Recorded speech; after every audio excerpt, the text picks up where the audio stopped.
If you need to organize a diagram in Lucidchart without cluttering your canvas, layers are one of the best tools you can use. In this video, I'll show you how to create layers in Lucidchart step by step, so you can separate content, stay organized, and make editing much easier. And if this tutorial helps you out, don't forget to hit the like button and subscribe for more quick software tips just like this. Let's get into it. First, log into your Lucidchart account and open the document you want to work on.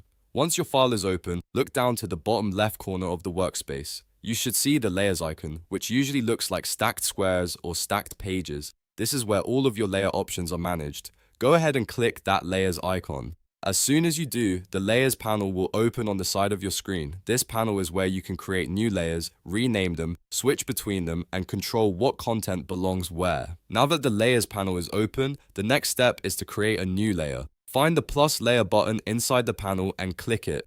Lucidchart will prompt you to name the new layer, so give it a clear, descriptive name. For example, you might name it Phase 2, Future State, Notes, or Review Comments, depending on what you're building. Choosing a good layer name is important because it helps you stay organized, especially if your diagram grows over time. If you're working with a process map, you might create separate layers for different stages. If you're building a presentation-style diagram, you might create layers for callouts, annotations, or hidden details you want to reveal later.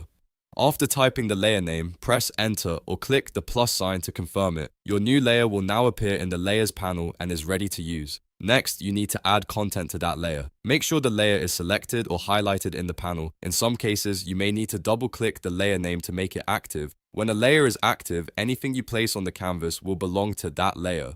Now drag and drop the shapes, text boxes, arrows, or images you want into your document. You can build your diagram normally, and Lucidchart will automatically assign that content to the active layer. This is really useful because it lets you separate different parts of your project without mixing everything together. For example, if you're creating a flowchart, you could keep your main process on the base page and put optional notes or alternate paths on another layer.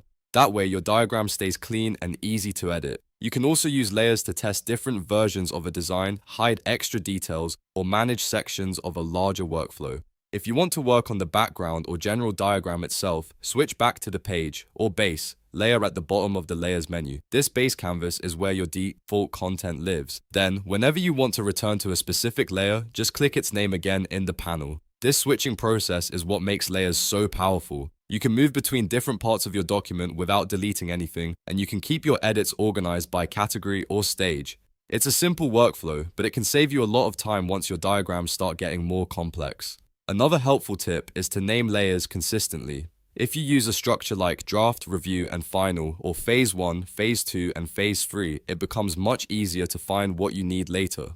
Clear naming also helps if you're collaborating with teammates because everyone can understand how the document is organized. So to recap, creating layers in Lucidchart is as simple as opening the layers panel, clicking plus layer, naming your layer, and then adding your content while that layer is active. From there, you can switch between layers and the base page whenever you need to edit different parts of your diagram. If you found this video helpful, make sure to like, subscribe, and turn on notifications so you don't miss the next tutorial. Thanks for watching, and I'll see you in the next one.